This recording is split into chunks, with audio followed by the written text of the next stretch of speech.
Alors ici, on est à Saint-Valery-sur-Somme. Je suis né pas très loin d'ici. J'ai passé mes 18 premières années dans ce secteur. J'ai décidé de me réétablir dans ce lieu. Donc j'ai été en région parisienne. Je suis arrivé là-bas dans les années 2000. Je me retrouvais dans un environnement qui ne me correspondait plus, qui était bien dans un premier temps. Quand j'étais plus jeune, au niveau culturel, j'arrivais à trouver vraiment un intérêt à cet endroit.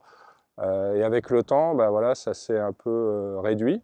Et j'avais besoin aujourd'hui voilà, de retrouver un quotidien qui soit un peu plus simple, qui est moins dicté, on va dire, par des problèmes de temps, des problèmes d'organisation, et puis un environnement voilà, qui ne me correspondait plus.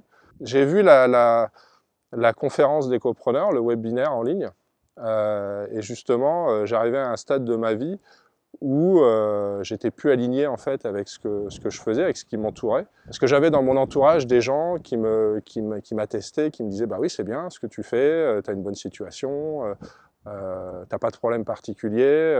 Donc c'est vrai qu'on est souvent conditionné par tout ce qui nous entoure. Et à un moment, j'entends quelqu'un voilà, qui dit autre chose.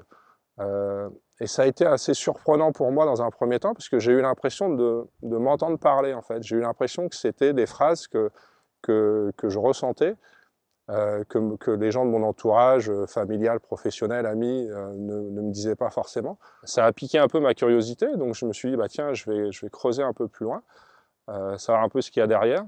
Et tout naturellement, en fait, j'ai choisi d'intégrer l'accompagnement d'éco-preneurs.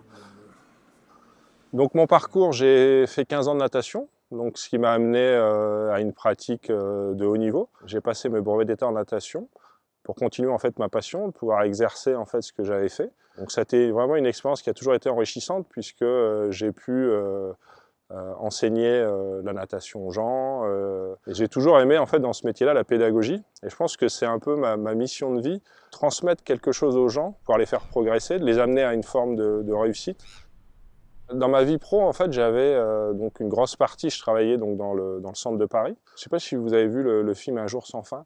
Voilà ce que je ressentais. En fait, j'avais l'impression de vivre tous les jours la même journée.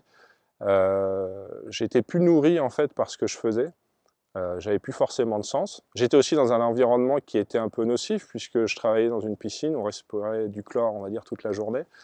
Donc à un moment ou à un autre, le corps, je pense, a dit stop aussi. Il y a eu quelques alertes aussi dans ce sens. Un quotidien voilà, qui était nocif, mais qui était surtout plus nourrissant. Donc j'arrivais à me retrouver avec l'enseignement. C'est ça qui m'apportait un peu du sens dans ce que je faisais.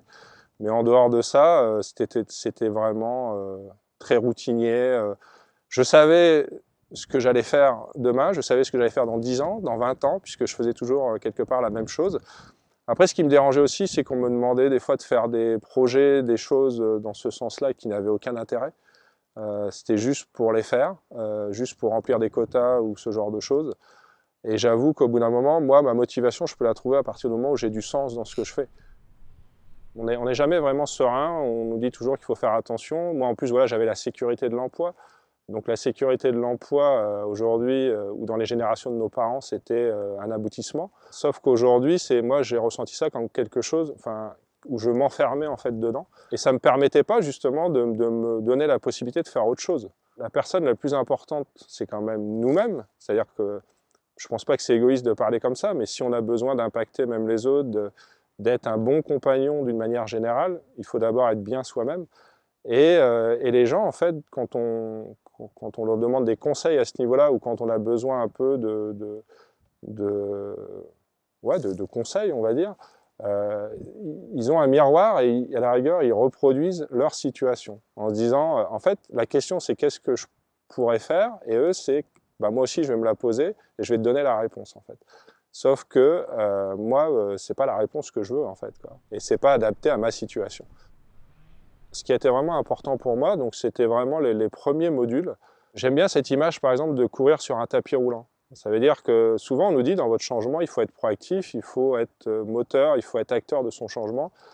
Mais des fois, ça ne marche pas, en fait. Éco-preneur, ça a été justement ça. Ça a été de me dire, attends, on va se poser, on va voir un peu où t'en es, et nous, on va t'apporter les solutions. Voilà, on va te donner tout ce qu'il faut pour réussir et pour monter ton activité.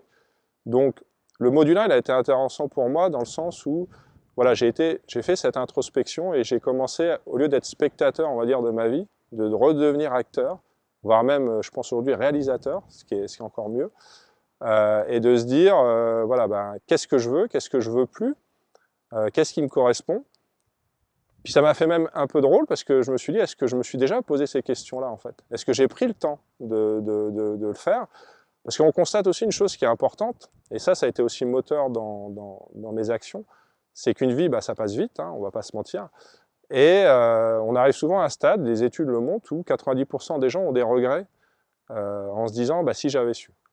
Et je me suis dit, mais moi c'est pas possible, je peux pas en arriver là, et j'ai besoin d'agir avant de me retrouver dans cette situation. Donc le module 1, voilà, donc c'est une introspection qui nous amène aussi des émotions, d'accord, des bonnes comme des mauvaises, parce que je pense qu'on emmagasine des choses durant des années, on les met un peu sur le côté, puis là on se les reprend en pleine figure, mais en final c'est que du plus, parce que on est fort d'un constat de où on en est exactement à un instant T, et là on se dit bon bah c'est bon, maintenant voilà, je sais où j'en suis, et je construis en fait des bases solides, et en fait ces bases, je les utilise encore aujourd'hui, et je pense que je les utiliserai toute ma vie. C'est-à-dire qu'au lieu de courir après quelque chose peut-être d'imaginaire, bah là maintenant je sais où j'en suis, je sais ce que je veux, je sais ce que je veux plus. Donc j'ai intégré, voilà, j'arrive dans la formation, je vois un petit peu le fonctionnement de la formation, et là je vois qu'il y a une communauté en fait. Et tout de suite, je me dis, alors pas une petite communauté, puisque plus de 1000 personnes, donc ça peut être quand même une communauté qui commence à être importante. J'ai des écopreneurs voilà, qui m'ont contacté, parce qu'ils avaient des besoins au niveau digital, de refonte de site internet, de travailler leur identité visuelle, de travailler par exemple leur packaging au niveau de leurs produits. Donc ça a été intéressant, ça a été déjà un premier indicateur pour moi, parce que je me suis dit, bah tiens, moi c'est ce que je fais déjà depuis plusieurs années maintenant. Des collaborations, encore une fois, qui sont enrichissantes au niveau professionnel et humain. Et ça m'a permis, alors ça a été génial, ça m'a permis en fait de rentabiliser la formation. Je crois que j'ai investi, 2 mois après, j'avais rentabilisé mon investissement. Et aujourd'hui, je considère justement qu'Ecopreneur, c'est que du plus en fait. C'est-à-dire que moi, déjà, financièrement, ça a été rentabilisé. Et aujourd'hui, voilà, déjà, humainement parlant, je travaille avec des gens aussi qui sont inspirants au quotidien. Donc j'ai commencé en novembre 2022. En janvier, en fait, j'ai contacté, sans le savoir à l'époque, mon futur associé, en lui exprimant le fait que voilà, voilà où j'en étais. J'avais commencé à faire des sites, travailler sur différentes parties, on va dire, digitales de certains écopreneurs, mais je sentais en fait qu'il manquait quelque chose. C'est-à-dire il fallait aller plus loin dans cette démarche-là. Et là, en fait, j'en ai parlé donc à mon futur associé, et je lui ai dit, voilà, moi, ce que j'aimerais aujourd'hui, c'est aller plus loin. Il y a des besoins. On a besoin d'offrir de la valeur à certains écopreneurs. Moi, l'envie aujourd'hui, ça serait de monter une agence digitale. Et justement, sans le savoir, il me dit, bah, moi aussi, j'ai cette envie-là. Actuellement, je suis occupé sur mon activité, sur mon entreprise, mais en fin d'année, si tu veux, on reparle de ça. Et on a mis cette agence en place, et on s'est rendu compte, en fait, à travers nos expériences, que on faisait appel à différentes agences digitales, et que ce qui était délivré n'était jamais vraiment à la hauteur de ce qu'on demandait. Disons qu'on avait des attentes qu'on exprimait aux agences, et le retour en fait qui nous était amené n'était jamais en relation avec ce qu'on demandait. Donc là, on s'est dit, il y a quand même un problème. Soit on a une niche qui est trop spécifique et ça leur parle pas en fait, soit ils ont déjà trop de clients, et je pense que c'est ce qui se passe, que la demande en digital aujourd'hui elle est énorme, donc on fait appel à des prestataires, on sous-traite, et au final on a quelque chose qui n'est pas à la hauteur de ce qu'on veut. On voit des gens qui ont des beaux projets, qui devraient justement être mis en avant, c'est-à-dire qu'il y ait plus de résonance dans leur projet. Et souvent, bah, ce n'est pas le cas, parce que c'est des gens déjà qui n'ont pas les compétences ou qui n'ont pas l'envie tout simplement de se pencher dessus. Aujourd'hui, il y a quand même un minimum, des compétences à avoir pour, par exemple, même quand vous faites une campagne publicitaire, comment il faut la structurer.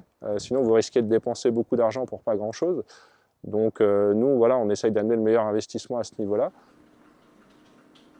Moi, l'avantage de mon activité, voilà, ce qui est génial, c'est que je peux le faire quand je veux, avec qui je veux et où je veux en fait. Et ça, c'est important pour moi parce que je me suis retrouvé longtemps enfermé dans un système qui était conditionné par des horaires. Je commençais très tôt le matin, je commençais à 6h30 par exemple. Des problèmes de transport, des problèmes au quotidien qui peuvent amener à certains stress. Aujourd'hui, voilà, j'ai balayé tout ça. Parce que déjà, d'une part, je suis dans un cadre qui me correspond. C'est vraiment le cadre que je recherchais. Et en plus de ça, voilà, des facilités d'organisation au quotidien. Et puis surtout, voilà, le quotidien, voilà, c'est une notion qui est importante pour moi parce que j'avais besoin de l'alimenter en fait et d'avoir un quotidien qui, comme je disais, qui me donne envie de me lever le matin, qui me donne envie de m'investir, qui me donne envie de trouver une forme de motivation. Et c'est ce que j'ai trouvé aujourd'hui en fait. C'est pas une méthode comme on voit sur Internet, vous allez gagner 10 000 € en 2 jours pour X raisons. Non, c'est de se centrer, de se dire qu'est-ce que j'aime faire. Et à partir du moment où on trouve ça, on trouve son pourquoi, le reste, c'est pas compliqué en fait. C'est-à-dire que vous vivez chaque jour en étant voilà, aligné avec vos valeurs et ce que vous aimez faire. Souvent, voilà, on a ce discours-là aussi, on se dit « gagner en qualité de vie, c'est moi travailler » par exemple. Bon, je pense qu'on s'embête très rapidement, ou on a déjà un pied dans la tombe dans ces cas-là. Et moi, je l'ai vécu parce que bon, j'avais une expérience professionnelle qui me laissait pas mal de temps libre. Et c'est pas pour ça que j'étais épanoui et que je me sentais heureux. Il faut se poser d'abord la question de se dire qu'est-ce qui me correspond, qu'est-ce que je veux faire, qu'est-ce qui m'habite, qu'est-ce qui me fait vibrer, quelle émotion je peux en ressentir, parce que c'est ça qui va vous être marqué dans votre esprit, même à vie, d'accord? Et c'est à partir de là où vous allez pouvoir avancer, je pense, et être en harmonie avec vous-même. Investir sur soi-même, voilà, c'est le meilleur actif, je pense, qu'on peut faire. Si vous avez un projet et que vous posez des questions à comment l'organiser, comment le mettre en place, là, vous allez vous retrouver avec un accompagnement global. C'est-à-dire vous allez avoir des modules de formation, vous allez avoir du coaching qui va valider chaque étape de la formation, qui va aussi être des coachings sur votre mindset, sur votre mental, ce qui peut représenter des fois, je sais pas, 80% de votre entreprise. Si vous êtes bien, vous pouvez tout faire. Inversement, si ce n'est pas le cas, ça va être compliqué. Vous avez aussi des coachings sur l'aspect financier, comment la structurer, comment la mettre en place, quelle erreur à ne pas commettre.